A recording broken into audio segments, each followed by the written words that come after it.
시작. 성령님을 환영합니다. 성령님을 의지합니다. 성령님, 이 시간 우리 가운데 임재하셔서 저를 변화시켜 주시옵소서. 아멘. 성령님이 늘 여러분을 만지시고 여러분을 이끌어 주시는 귀한 역사가 있기를 바랍니다. 자, 이스라엘의 역사에서 이스라엘 사람들이 제일 처음에 어디에? 애굽에 430년 동안 노예로 있었죠.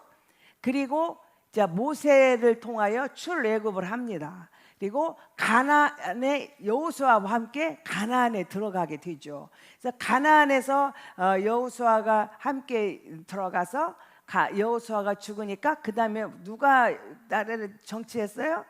사사들을 세우죠. 하나님께서 사사들을 세워가지고 이제 그 사사들을 통하여 이게 통치합니다. 그리고 마지막 사사가 누구죠?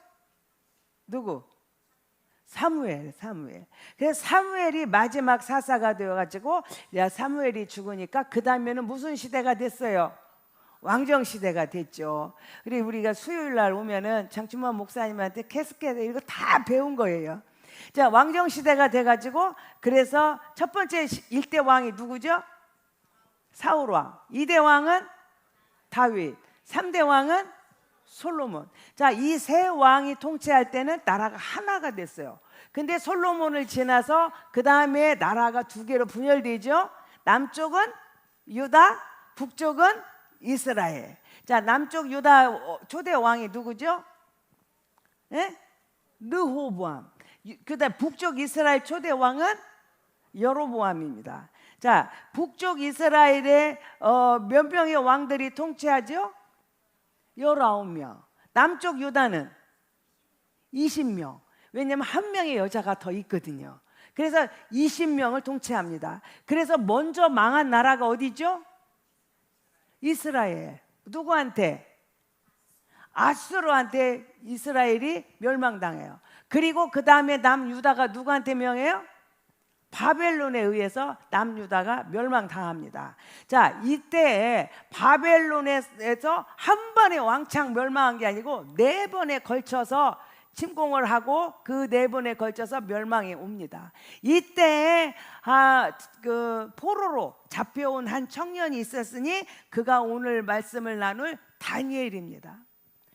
사람들은 출애굽기 당시의 사람들이 이스라엘의 가장 치욕스러운 시간이라고 말하지만 오늘 다니엘이 있었던 이 시대야말로 제일로 이스라엘의 치욕스럽고 수치스러운 시간이 아니었나 이렇게 생각이 듭니다. 자, 다니엘이 그 당시에 이렇게 잡혀올 때 나이가 몇 살이었을까? 몇 살이었을 것 같아요? 언제 잡혀왔을 것 같아요? 자, 문헌에 의하면은 대충 나이가 15살에서 18살 그 사이가 아니겠는가 이렇게 이제 추정을 합니다. 근데 15살이라고 하면 우리나라로 지금 어떤 시절이에요? 중학교 2학년. 중2짜리가 겪을 수 없는 일을 겪는 거예요. 나라가 멸망하는 거를 중2짜리가 보는 거. 전쟁을 경험하고 그 무시무시한 왕한테 짓밟혀가지고 자기들은 포로로 끌려가고 그때 당시 소년들을 끌고 가가 보니까 부모하고는 떨어져나 그래서 부모와 이별을 하는 일을 겪고 그것도 모자라가지고 이제 그들의 그곳으로 잡혀가가지고 그 바벨론의 문화와 언어와 이런 것들을 이제 배우게 하는 수모를 겪습니다. 제가 지난 금요일 날 주기철 목사님 그 손자 그 목사님이 오셔가지고 말씀 전하셨어요. 제가 그때 가슴이 찡하더라고요. 주기철 목사님의 그 아들이 큰 아들이 어느 날 일본 사람들이 그 주기철 목사님을 그렇게 핍박하고 그렇게 고난을 주고 하다가 이제 가족들을 만나면 마음을 좀 회개하라고 주기철 목사님 그 가족에 할머니하고 주기철 목사님 어머니하고 아내하고 큰아들하고 집에 있는데 거기서 연락이 온 거야. 면회 와도 된다고. 그러니까 이제 이 세 분이 막 갔을 거 아니에요. 그래서 갔더니 이 가족을 보면은 막 불쌍해 이렇게 마음이 해가지고 해이해질까봐 그래서 이제 보여줬어요. 근데 주기철 목사님 사모님이 여보 절대로 타협하지 말라고 막 그럽니다. 그러니까 일본 사람들이 주기철 목사님을 그 가족들이 이렇게 이렇게 이런 데 막아놓고 유리 있는 데다가 놓고 주기철 목사님을 거기다 놓고 고문을 하기 시작하는데 몽둥이를 패고 막 그냥 막 무슨 방망이로 두들 패고 막 여기 쓰러지고 저기 쓰러지고 그렇게 때리는 거를 이 가족이 다 보는 거예요.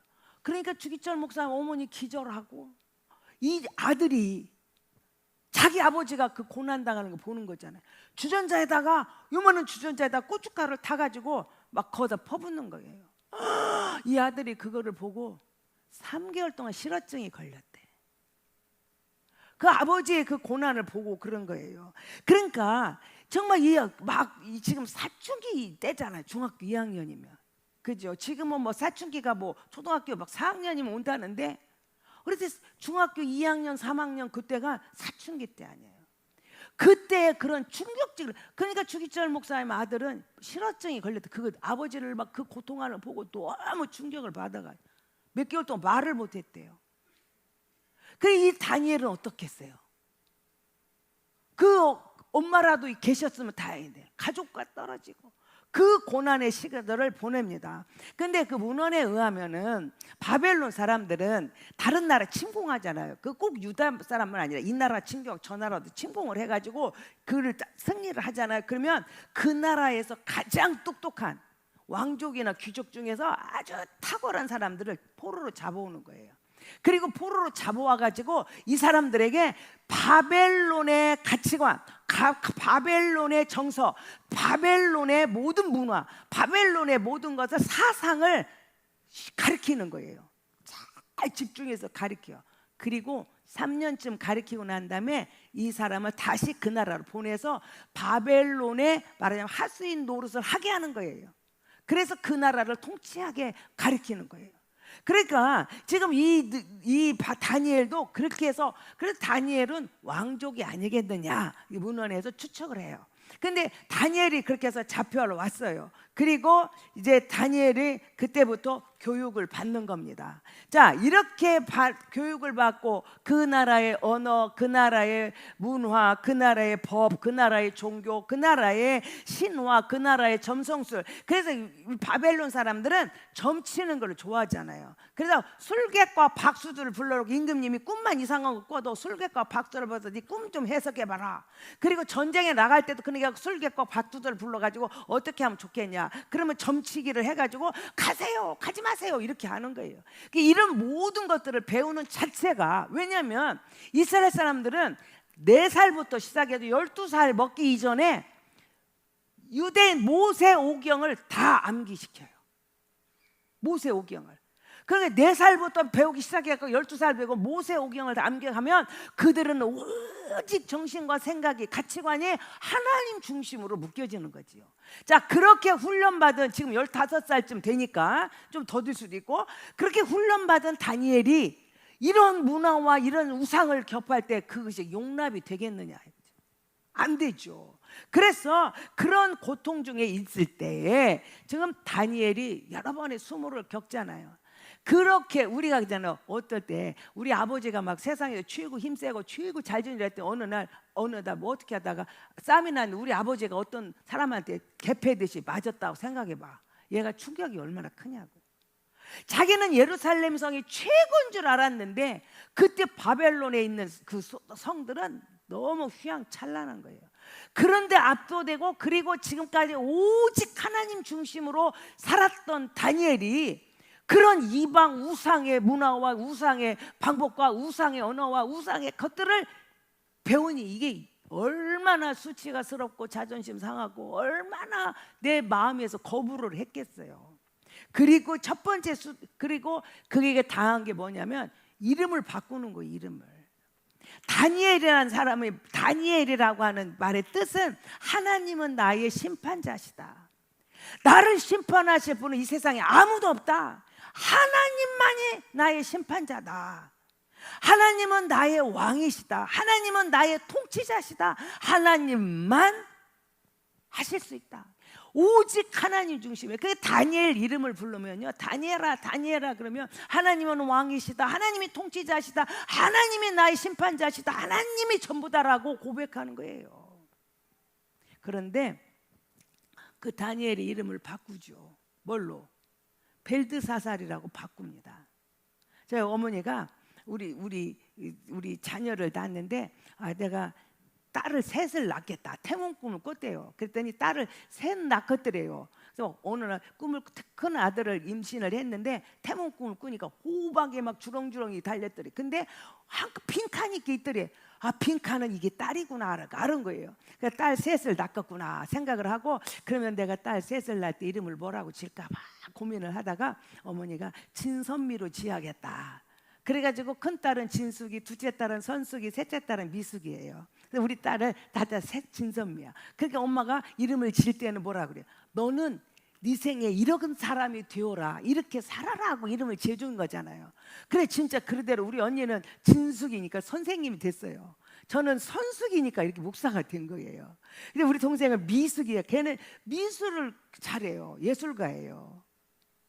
그렇게 이름대로 됐어요.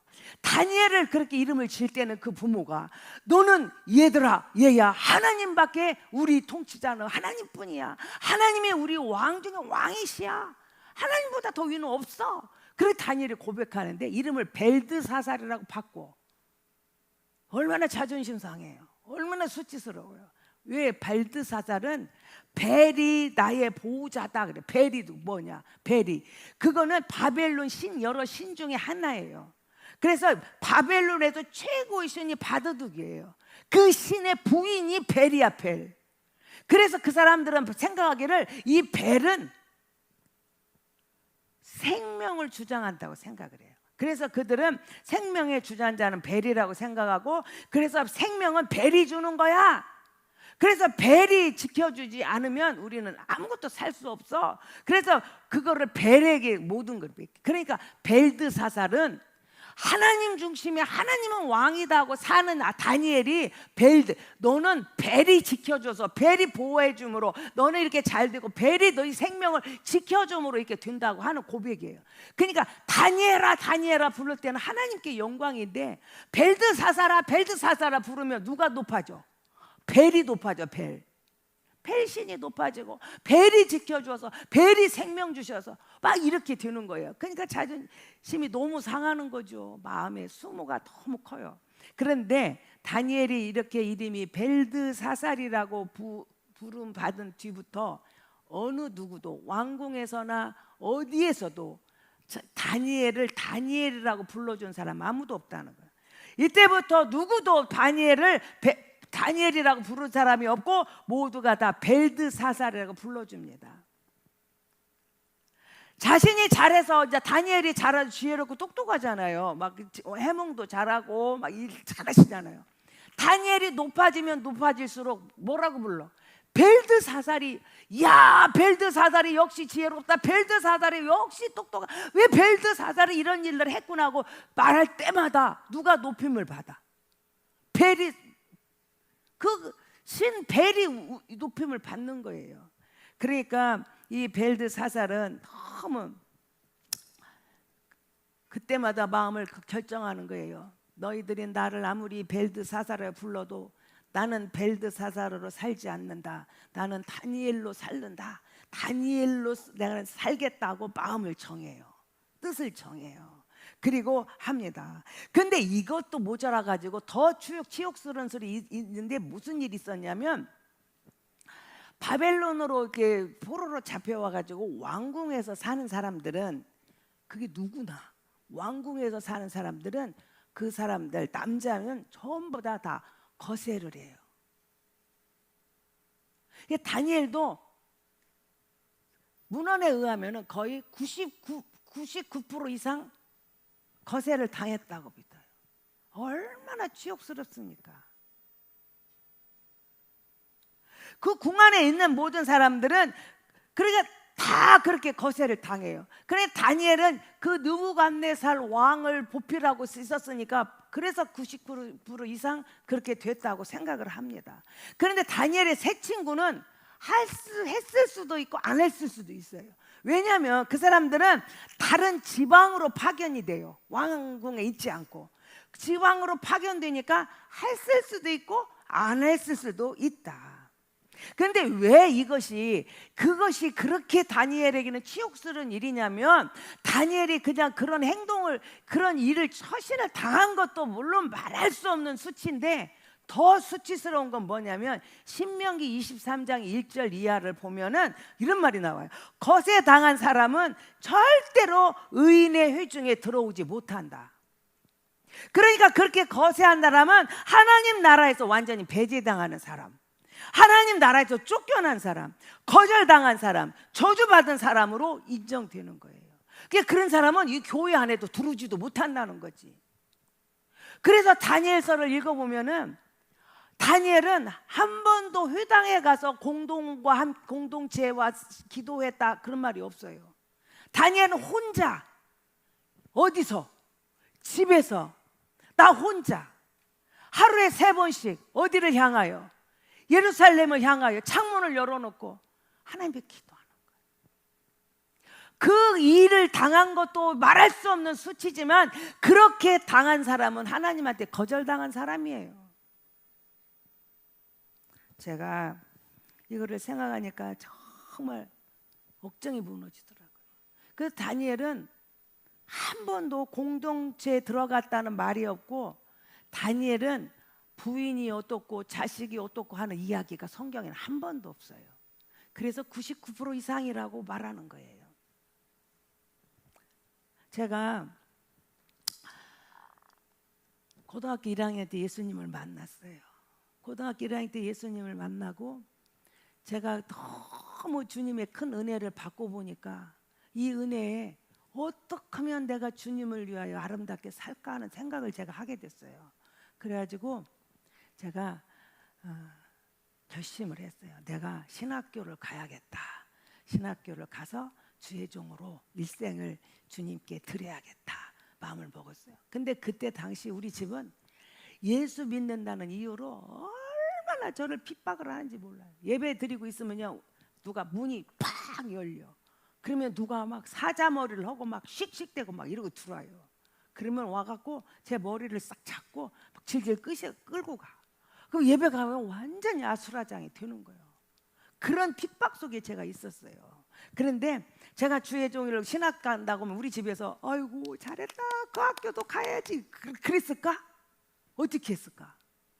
절대 못 가게 하지. 그래서 제가요 그때 마음을 결심을 했어요. 내가 3년 동안 돈을 모아야겠다. 내가 신학교를 가서 입학금만 어떻게라도 내면 내가 나머지는 무슨 짓을 해서라도 학교를 내가 다녀야겠다 마음을 먹고 입학금을 이제 모으기 시작했어요. 그래서 제가 돈을 열심히 모았어요. 돈도 안 줘, 막 예수 믿는다고 돈도 안 줘요.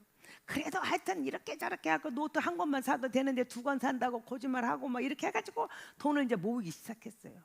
3년 동안 모으니까 입학금이 되더라고요. 그래서 제가 그거를 보관하고 있었어요. 그런데 어느 날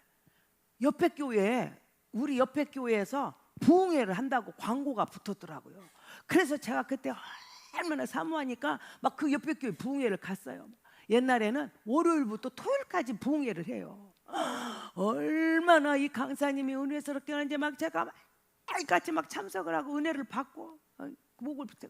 그런데 한 중반을 지나가니까 성령님이 나한테 찾아오신 거예요. 그래서 저보고 얘야, 네 전 재산을 다 바쳐라 그래. 하나님, 나 돈 없어요. 나 무슨 전 재산이요? 나 돈 하나도 없어요. 너 가진 것 전부를 드려라 그래. 너 없어요. 너 있잖니? 내가 뭐 있어요? 나 아무것도 없어요. 그것이 생각나서 어디 가려고? 신학교 가려고. 그 돈 막 100원짜리 500원짜리 그냥 이렇게 해서 모아놓은 돈인데 그 돈이 생각이 났어요. 그래서 제가 하나님, 이거는요 다른 돈 아니잖아요. 제가 신학교 가려고 내 일생을 주님께 드리고 싶어서 주의 종이 되고 싶어서 모은 돈이잖아요. 이건 내 돈 아니에요. 제 신학교 가려고 하는 돈이에요. 그거 내놓으라는 거예요.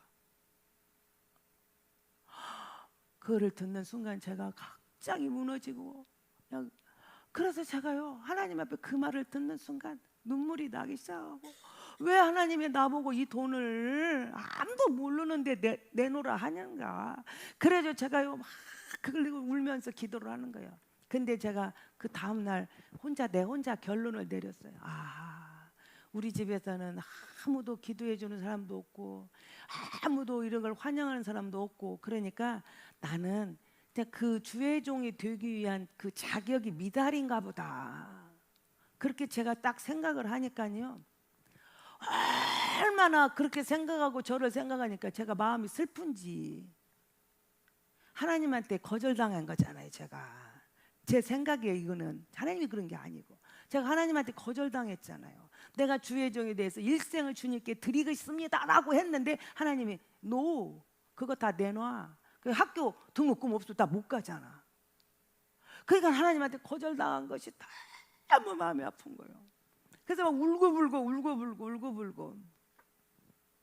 그런데 또 한쪽에서 제 마음이, 하나님, 내가 주의 종이 안 되면 내가 뭐를 해야 할까요? 청소만 하고 살으라면 나는 청소할게요. 마당 쓸으라면 내가 마당 쓸을게요. 내가 뭐라도 나보고 하면 맡겨주면 주면 나는 할게요. 그럼 내가 뭘 할까요? 그런데 그 하나님한테 내가 주의 종으로서 자격이 안 돼가지고 거절당했다고 생각하니까 마음이 막 무너지는 거예요.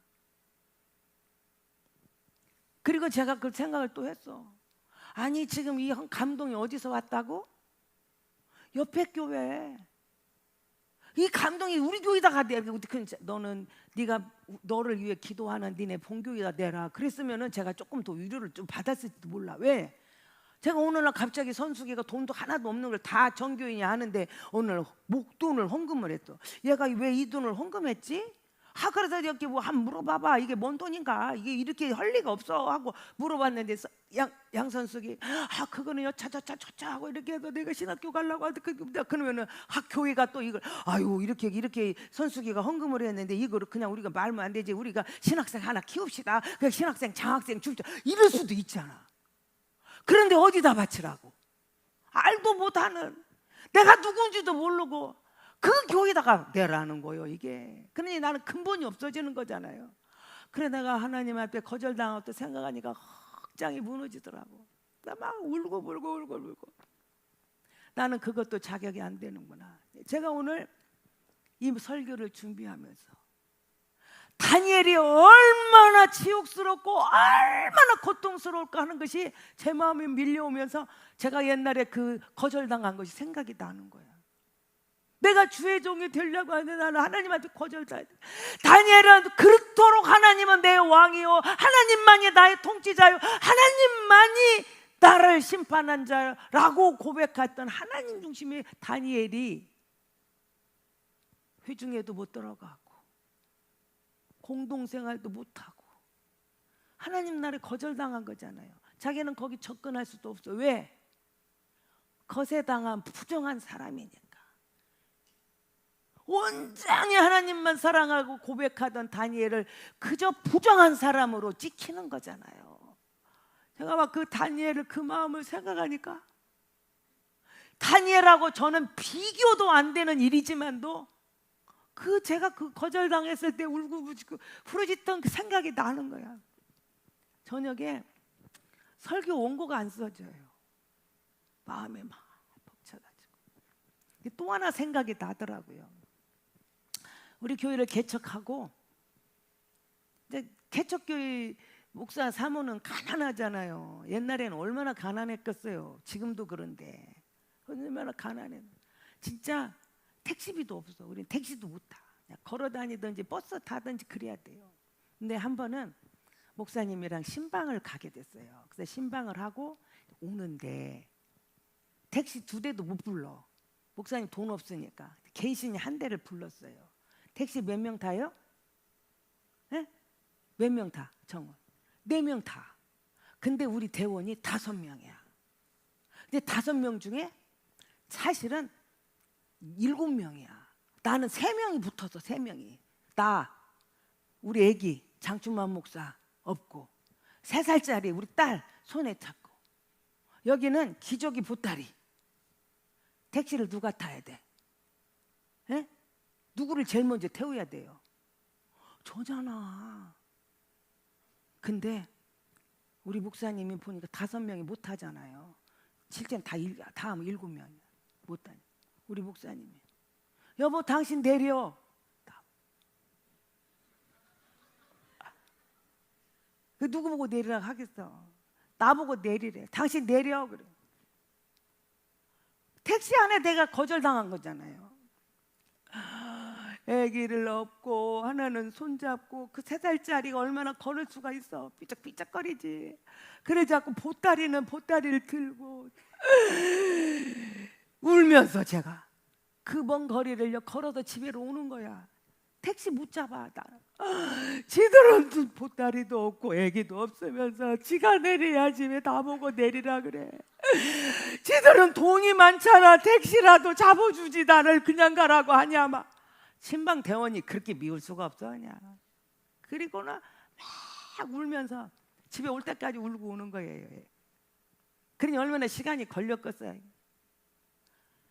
제가 이 다니엘을 생각하니까 하나님 성회에 들어갈 수 없는 거세당한 사람이 거절당하는 부정한 사람이라고 인정되어지는 다니엘의 마음이 어떻겠나. 이 어린 것이 그 고통과 수모가 제가 읽어지는 거예요. 이 수치와 이 모욕, 이름이 불러질 때마다 벨드사살 할 때마다 벨이 존경받고 인정받고 벨이 높임을 받고, 거세당한 그 수치와 치욕, 그것만 모자라서 하나님 나라에 거절당한 거잖아. 하나님 회중에 들 수 없는 거절당함이 얼마나 다니엘이 고통스러웠겠어요. 그러니 환경도 탓하지만 나 같은 거는 죽는 게 낫겠다. 비관할 수도 있어요. 나 같은 저주받은 인생은, 이렇게 부정한 인생은 나는 없어지는 것이 낫겠다고 비난할 수도, 자기를 그렇게 할 수도 있어요. 그런데 다니엘은 그러지 않았다는 거예요. 다니엘이 그렇게 회중에도 못 들어가고 자기 혼자 집에서 예루살렘 성전을 향하여 문을 열어놓고 그 하나님 기도하는데, 그러기를 60년이 지났어요. 그 아까 다 15살이 잡혀오면 지금 몇 살이에요? 75세. 나이가 먹은 늙은 다니엘이 그날따라도 하나님 앞에 기도합니다. 그때 하나님이 다니엘을 찾아 누구를 보내냐면 가브리엘 천사를 보내요.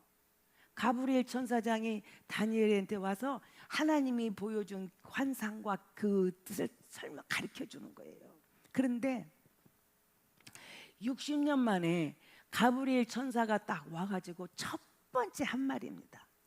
첫 번째. 뭔 이야기 했을 것 같아? 무슨 이야기 했을 것 같아요? 가브리엘 천사가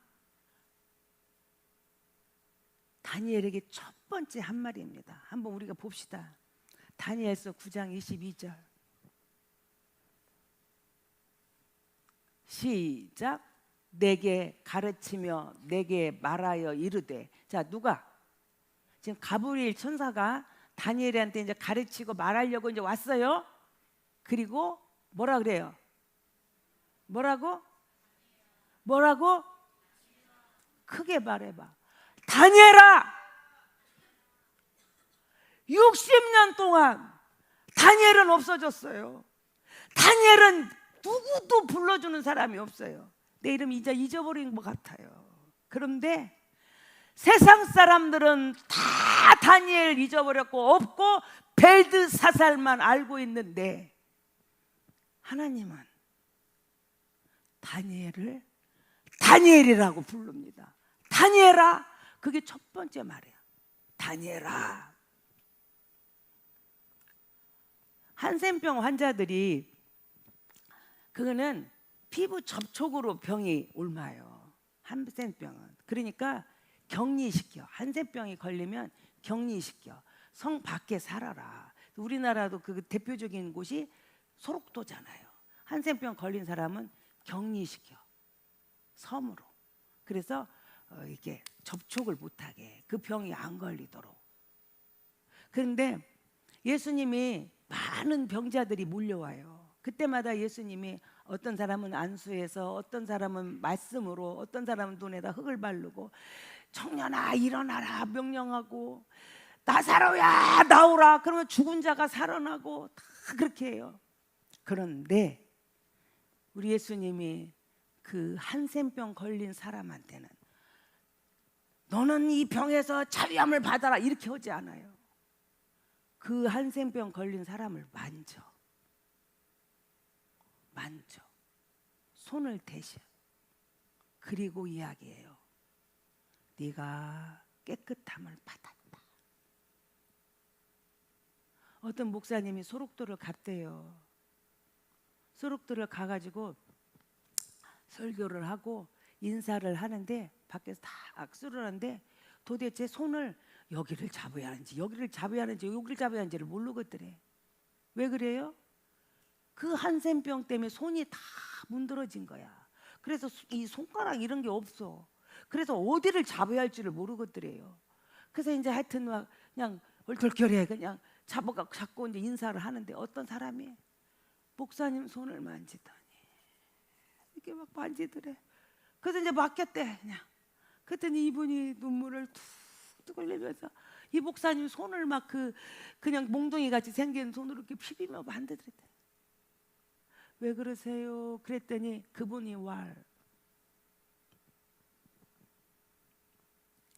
내가 몇십 년 만에 젊은 남자의 손을 처음으로 만져본다고. 그게 너무 귀해갖고 손을 만지시는 거예요. 한센병 걸린 사람들은 접촉으로 옮기니까 사람을 만질 수도 없는 거예요. 격리되고. 그러니까 예수님이 그 필요를 아시고, 다른 사람은 청년아 일어나라, 죽은 나사로도, 냄새나는 나사로야 나오라 다 말씀으로 하시는데, 한센병자는 만지죠. 손을 대시며 가라사대. 이게 주님이에요. 제가 2014년도에 제가 뇌출혈을 일으켰어요. 그래서 죽음 1초 전까지 갔어요. 도저히 뭐 이제 소망이 없는 상황에 제가 있었어요. 근데 그때 제가 그 병원에 가기 직전에 죽어가는 거죠. 제가 막 머리가 너무 아파 소리를 지르며 죽어가고 있는데, 이렇게 하니까 사람이 이제 가는구나 하고 생각하니까, 제가 그토록 사모하는, 내 사랑하는 주님, 내가 그토록 사모했던 주님 곁에 내가 가는구나 생각을 하니까, 그러면 내가 주님 앞에 갈 때 나 뭐 갖고 가지? 이제 생각이 들었어요. 내가 주님 앞에 갈 때 뭐 갖고 가지? 여러분 뭐 갖고 갈래요? 뭐 들고 갈래요? 제가 그 생각이 들으니까 아무것도 가져갈 게 없는 거예요. 근데 그때 제 머릿속에 추억을 갖고 간다 그러더라고요. 추억을. 그러면 나하고 주님하고 어떤 추억이 있지? 주님이 그러면 나를 뭘 기억하시지? 하고 또 생각이 들었어요.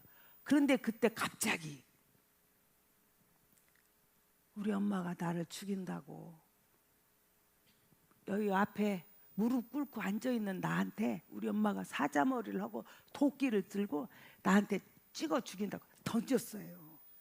그거를 하나님이 기억하시는 거예요. 나를 양손수걸 우리 하나님은 뭘 기억하나 생각했는데, 하나님이 너 나 때문에 목숨 내걸었잖아. 너 그때 목숨 내걸었잖아. 제가 그때 고등학교 때 예수님 만나서 그때까지 2014년도까지 살았던 일이 얼마나 많은 일이 많아요. 다 놓고 네가 나 때문에 목숨 내걸었잖아. 그거 기억하시는 거예요. 다니엘을 느부갓네살이라고 모두가 다니엘을 다 잊어버리고 다니엘은 없어진 줄 알았더니 하나님은 다니엘을 기억하고 계시는 거예요. 그리고 첫 번째 부른 이름 다니엘아. 여러분, 이 말을 들은 다니엘의 기분이 어떻겠어요? 어떻겠어요? 60년의 세월에 그 모든 것들이 주마등까지 지나가고 하나님이 다 하셨구나, 나를 하셨구나, 나를 기억하고 계시는구나, 나는 느부갓네살, 나는 벨드사살이 아니야, 나는 다니엘이야, 다니엘이야. 얼마나 다니엘이 그 한마디에 온 고통과 눈물과 수치와 치욕이 다 녹아버리고 하나님 앞에 울부짖으며 기도했겠어요. 얼마나 감격스러워 했겠어요. 여러분, 지금 여러분과 하나님 관계에서 하나님은 여러분을 뭘 기억하고 계십니까? 하나님이 여러분을 이름을 불러가며 나를 생각할 때 하나님은 다 잊은 것 같은 다니엘을 기억하시는 거야. 네가 나를 왕 중의 왕으로 알지? 네가 나를 최고의 통치자로 알고 있지? 너 그렇게 살았지? 나 너 기억하고 있어. 너는 그런 사람인 걸 내가 알고 있어. 선수가, 너 나 때문에 목숨 내걸었지? 나 그거 기억하고 있어. 오늘 여러분을 향해서 하나님은 여러분의 무엇을 기억하고 있습니까? 벨드사살입니까? 다니엘입니까? 여러분의 뭘 기억하시느냐. 신명기 23장을 통해서 나는 부정한 사람이고, 나는 정말 별 볼 일 없는 사람이고, 나는 버림받은 사람이고, 나는 하나님의 의의 총회에도 들어갈 수 없는 사람이고, 나는 버림받은 사람이라고 생각했는데 하나님은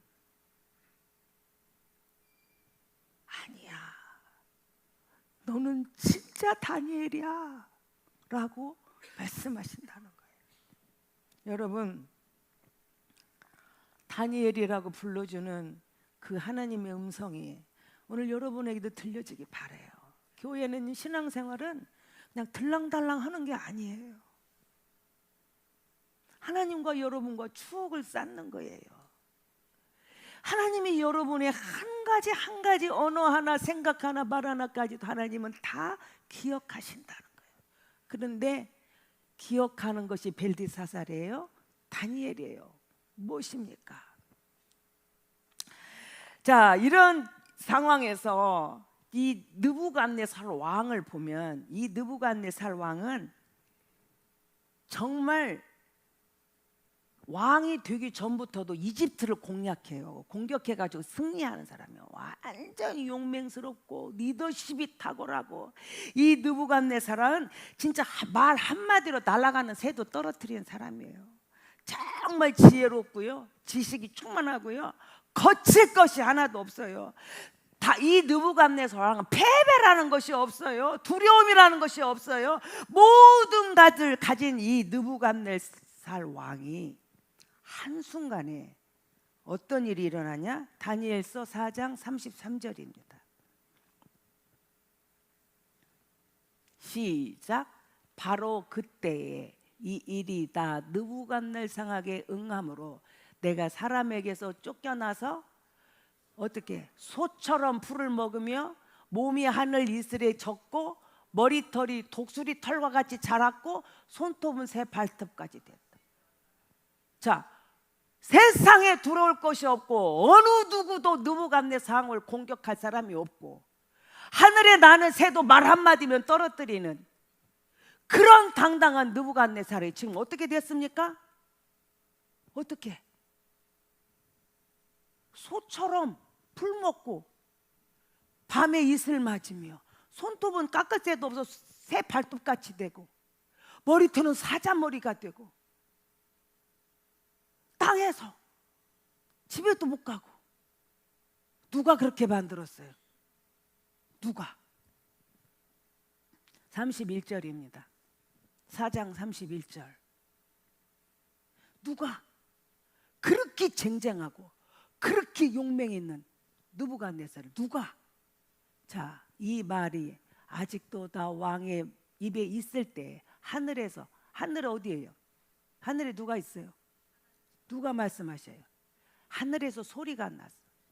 내려 이르되 느부갓네살 왕아, 너한테 말한다. 지금 하나님이 느부갓네살한테 말하는 거예요. 나라의 왕위가 내게서 떠났느니라. 여러분, 누가 느부갓네살 전쟁에서 이겨가지고 끌어내렸습니까? 어떤 더 큰 권력자가 나타나서 그 느부갓네살을 눌렀습니까? 말 한마디예요. 누가? 하나님께서. 말 한마디면 끝나는 거야. 아무리 세상에 높고 높다 할지라도 말 한마디면 끝나는 거야.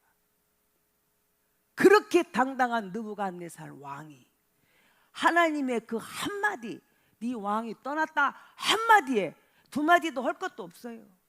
10분 강연 할 것도 없어요. 설교 1시간 할 것도 없어요. 한마디면 좋게요. 한마디면. 그 쟁쟁한 누구도 손댈 수 없는 느부갓네살이 그렇게 짐승같이 사는 삶으로 만들어내는 데는 어떠한 무기가, 어떠한 힘이, 어떠한 돈이 필요한 게 아니에요. 한마디면 돼. 한마디면. 누구? 하나님 말씀 한마디면 됩니다. 그 한마디에 모든 권세, 모든 것들을 다 잃어버릴 수가 있어요. 여러분, 누가 이 말씀 앞에 서겠습니까? 누가 이 말씀 앞에 나가겠습니까? 한마디면 되는 거를. 오늘 이 세상은요, 오늘 우리 기독교인들은요, 참 회개 많이 해야 돼요. 하나님을 믿노라 하고 하나님은 왕이시다고 말은 그렇게 하면서 얼마나 많은 사람들이 하나님을 두려워하지를 않아요. 하나님을 두려워하지 않아. 하나님은 두렵고 떨림으로 그분의 존귀함에, 그분의 위엄 앞에 내가 떨리는 심정으로 하나님 앞에 나아가야 돼요. 그런데 정말 저 사람 예수 믿는 사람 맞아? 저 사람이 진짜 하나님을 의지하는 사람 맞아? 이런 사람이 너무 많다는 거예요. 이런 사람이. 하나님을요, 무슨 지 리모컨을 딱 갖고 있어가지고 하나님을 리모컨 조종해요. 보기 싫은 거 돌려, 저거 안 봐, 돌려. 리모컨.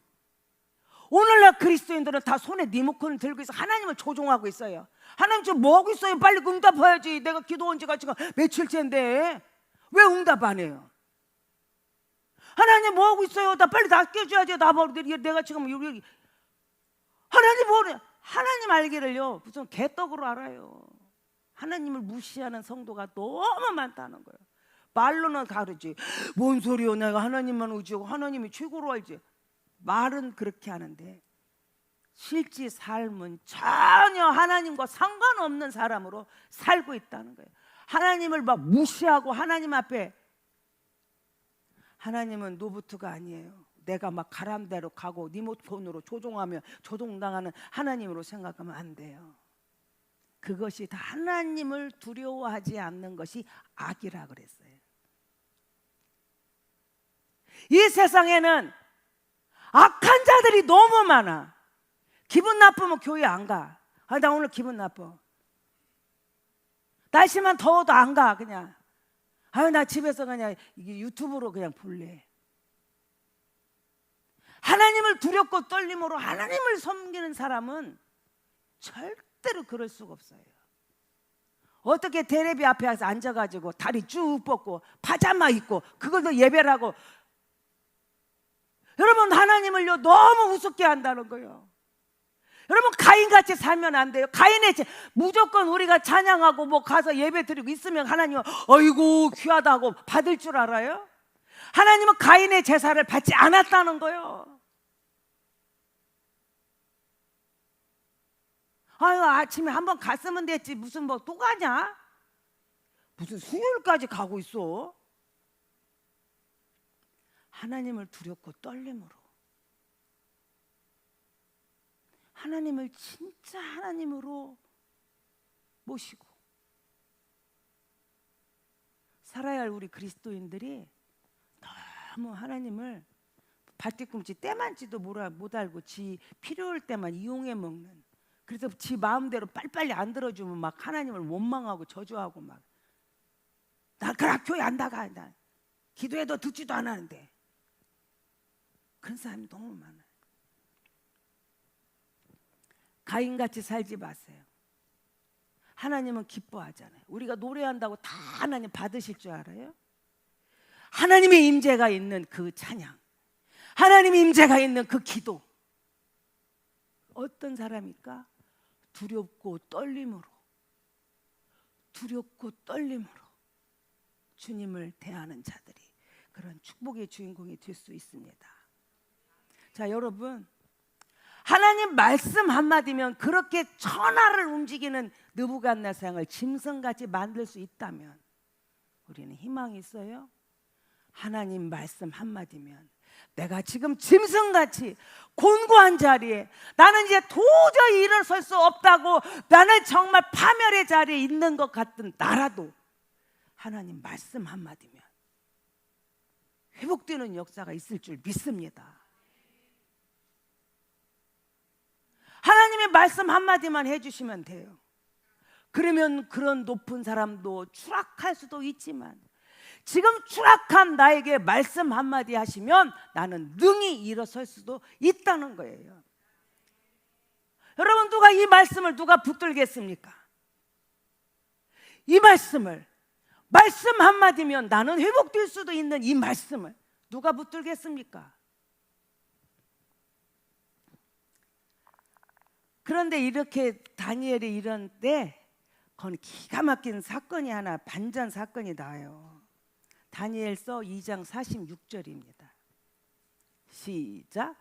이에 느부갓네살 왕이 엎드려 다니엘에게 절하고 명하여 예물과 향품을 그에게 주게 하니라. 지금 천하의 느부갓네살이, 그죠? 천하의 느부갓네살이, 누구도 손댈 수 없는 누구한테 절해요? 지금 다니엘한테 엎드려 가지고 절을 하는 거야. 있을 수 있는 일입니까? 누가 그 버림받은, 정말 아무것도 할 수 없는 그 소년을 누가 이렇게 존귀한 자로 바꿔놨습니까? 그게 누구예요? 그 이유가 있어요. 다니엘서 1장 8절입니다. 시작. 다니엘은 뜻을 정하여, 어떻게 했어요? 다니엘이 어떻게 했어요? 뭘 했어요? 뜻을 정한 거예요. 왜 이렇게 다니엘이 그렇게 추락한 인생에서 그렇게 존귀한 인생이 될 수 있었느냐? 딱 한 가지, 뜻을 정했다는 거예요. 뜻을 정해. 그래서 오늘 제목이 정한 뜻이에요. 뜻을 정했어요. 뜻이 뭐냐? 내 마음을 그곳에 두기로 결심했어요. 내 마음을 그렇게 하기로 결정했어요. 어떻게? 아무리 나를 니들이 벨드사사를 불러도 나는 다니엘로 살겠다. 니들이 나를 거세를 하고 내 이름을 바꾸고 니네 문화와 전통과 무슨 다 가르쳐도 나는 바벨론 사람으로 살지 않고 나는 유다 사람으로 살겠다. 그게 뜻을 정한 거예요. 니네가 그 바벨론 사람들이 제사 지낼 때 고기하고 저기 포도주를 써요. 그것도 안 먹겠다. 그거 안 먹겠다. 네가 아무리 가르쳐봐라, 내가 그걸로 넘어갈 줄 아냐? 나는 너와 타협하지 않고 나는 철저한 하나님의 사람으로 살겠다라고 마음을 정하는 거예요. 뜻을 정하는 거예요. 오늘 저와 여러분들이 정말 하나님을 두렵고 떨림으로 주님을 섬겼다면 우리 마음이 어디에 있는지를 알 수 있어요. 그렇지 않다면 오늘 여러분 시간에 결정해야 돼요. 결단해야 돼요. 세상의 문화와 세상의 가치관으로 우리 모든 것을 평가하고 판단하고 그것이 옳다고 내 큰 소리를 냈던 우리는 결정해야 돼요. 마음을 정해야 돼요. 너무 잘났어. 자기 생각이 너무 잘나서 다른 사람 말도 안 들어. 그리고 막 싸워, 교회 안에서. 어떻게 하나님을 두렵고 떨리는 사람이 그럴 수가 있을까? 다니엘은 마음을 정해요. 그게 중요해요. 마음을 정해. 내 마음을 확정했어요. 절대로 세상에 타협하지 않고 세상의 가치관으로 나는 살지 않겠다고 마음을 정합니다. 비록 나는 바벨론에서 살지만 나는 바벨론에 속하지 않겠다고 마음을 정하는 거예요. 여러분, 지금 여러분 세상에서 내가 다 살죠. 내가 살지만 내 모든 가치관을 하나님 앞에 두고 하나님만 의지하고 주님만 보고 살겠습니다. 주님 말씀 한마디만 해주세요. 제가 그 뜻대로 순종하고 그 말씀 붙들고 살겠습니다.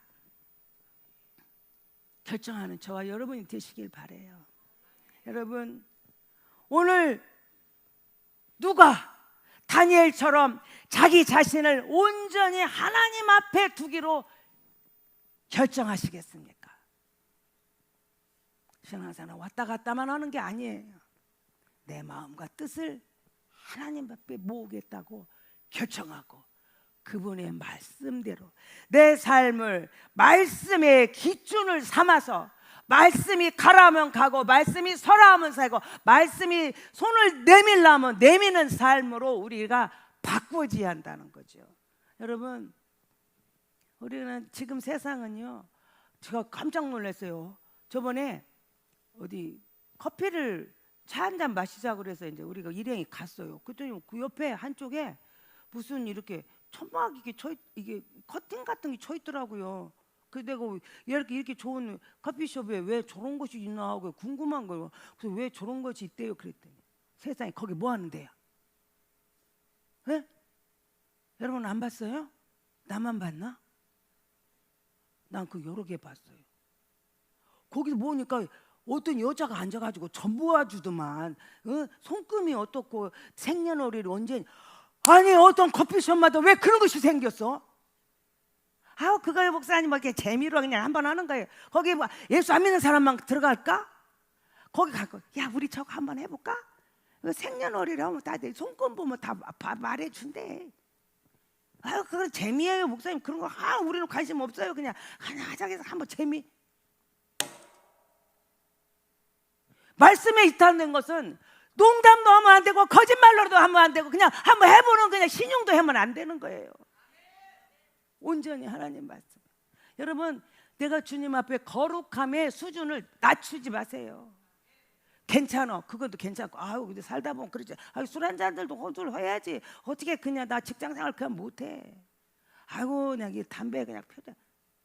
아이고 나 5년 안 돼요. 말씀이 여러분 삶의 기준이 되어서 그 말씀 붙들고 그 말씀 앞에 서서 하나님께 영광 돌리는 저와 여러분이 되기를 주님의 이름으로 축원합니다.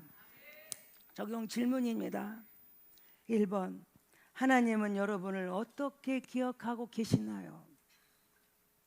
지금 하나님이 여러분을 기억하고 있는 그 기억이 무슨 이야기입니까? 하나님 앞에 갈 때 우리는 추억을 갖고 갑니다. 다 많은 추억을, 더 진한 추억을 안고 주님 앞에 가야 됩니다. 하나님이 여러분을 기억하고 계시는 그 기억이 무엇입니까? 어떻게 기억하고 계십니까? 2번째, 여러분들이 하나님께 듣고 싶은 한마디가 무엇입니까? 한마디 듣고 싶은 그 말이 뭐예요? 주님 나 일어나라고 하시는 한마디. 네 병이 나았다 한마디. 그 한마디가 무엇입니까? 어떤 한마디?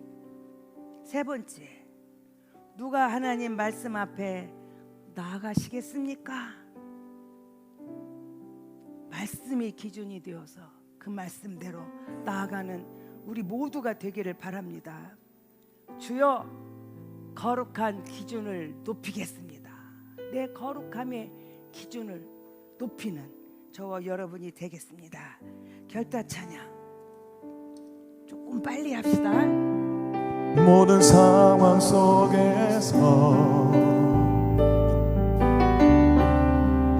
주를 찬양할지라.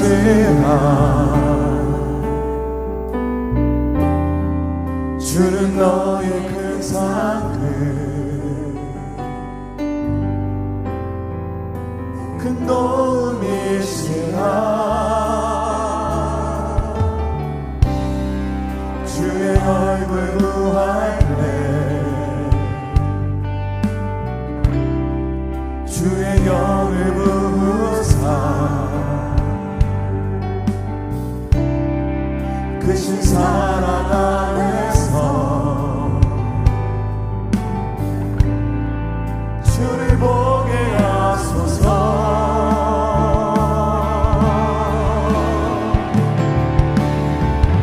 내 영혼이 확정되고 확정되어서 보니 믿음의 눈으로 주를 바라봅니다.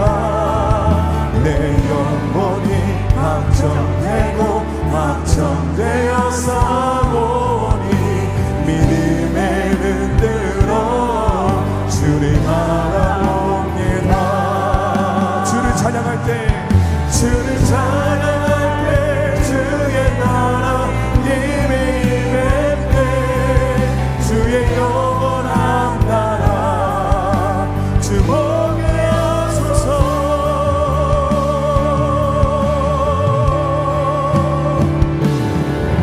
내 영혼이 확정되고 확정되어서 보니 믿음의 눈으로 주를 바라봅니다. 내 영혼이 확정되고 확정되어서 보니 믿음의 눈으로 주를 바라봅니다. 내 영혼이 확정되고 확정되어서 보니 믿음의 눈으로 주를 바라봅니다. 내 영혼이 확정되고 확정되어서 보니 믿음의 눈으로 주를 바라봅니다.